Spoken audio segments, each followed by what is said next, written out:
దేశంలో first time Vande Bharat sleeper రైలును పట్టాలెక్కించేందుకు railway శాఖ కసరత్తు చేస్తుంది. ఇందులో భాగంగానే రైలు స్పీడ్ను పెంచేందుకు టెస్టులు చేస్తున్నారు అధికారులు. ట్రైన్ గంటకు 180 కిలోమీటర్ల వేగాన్ని అందుకున్నట్లు తెలిపారు. ఈ మేరకు కేంద్ర రైల్వే మంత్రి అశ్విని వైష్ణవ్ ఓ వీడియోను షేర్ చేశారు. అందులో వందే భారత్ స్లీపర్ రైలు 180 కిలోమీటర్ల వేగంతో రైమంటూ దూసుకెళ్లింది.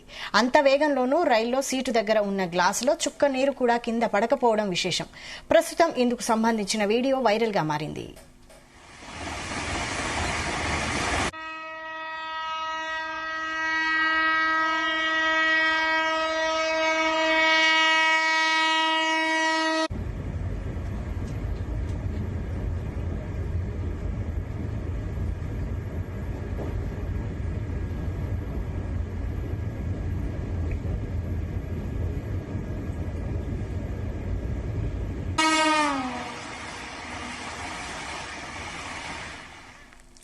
కేంద్ర మంత్రి అశ్విని వైష్ణవ్ సూచనల మేరకు రాజస్థాన్లోని కోట రైల్వే డివిజన్లో ఈ పరీక్షలు నిర్వహించారు.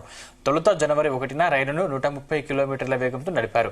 ఆ తర్వాత వేగాన్ని 140, 150, 160కి పెంచారు. తాజాగా గురువారం ఈ వేగాన్ని గంటకు 180 కిలోమీటర్లకు పెంచారు. రాజస్థాన్లోని కోట నుంచి లబాన్ స్టేషన్ల మధ్య 180 కిలోమీటర్ల వేగంతో దూసుకెళ్లింది.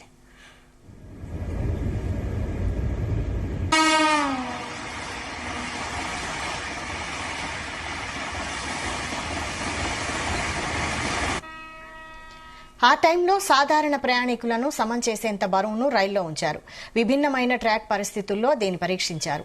వచ్చే నెలలోనూ ఈ ట్రయల్స్ కొనసాగుతాయని అధికారులు వెల్లడించారు. మరికొన్ని నెలల్లో వందే భారత్ స్లీపర్ రైళ్లను పట్టాలెక్కించే అవకాశాలున్నాయి. ఈ స్లీపర్ రైల్లో మొత్తం 16 బోగీలు ఉంటాయని, అందులో 10 థర్డ్ ఏసీకి, 4 సెకండ్ ఏసీకి, 1 బోగీ ఫస్ట్ ఏసీకి కేటాయించారని అధికార వర్గాలు పేర్కొన్నాయి. వందే భారత్ స్లీపర్ రైలులో సీటింగ్తో పాటు లగేజీ కోసం 2 బోగీలు అందుబాటులో ఉంటాయి.